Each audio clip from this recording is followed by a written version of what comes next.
महाराष्ट्र राज्य शालेय पोषण आहार कामगार कर्मचारी संघटना फेडरेशनने शालेय पोषण आहार कामगारांच्या प्रलंबित प्रश्नांबाबत नाशिक जिल्हा परिषदेत निवेदन दिलं आहे।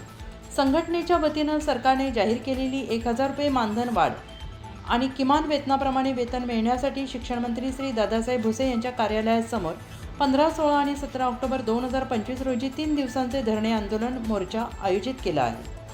त्यामुळे नाशिक जिल्ह्यातील सर्व शालेय पोषण आहार कर्मचारी या मोर्चासाठी रस्त्यावर जात असल्याने शाळांमध्ये मुलांना पोषण आहार पुरवण्याची व्यवस्था करणे आवश्यक ठरणार आहे।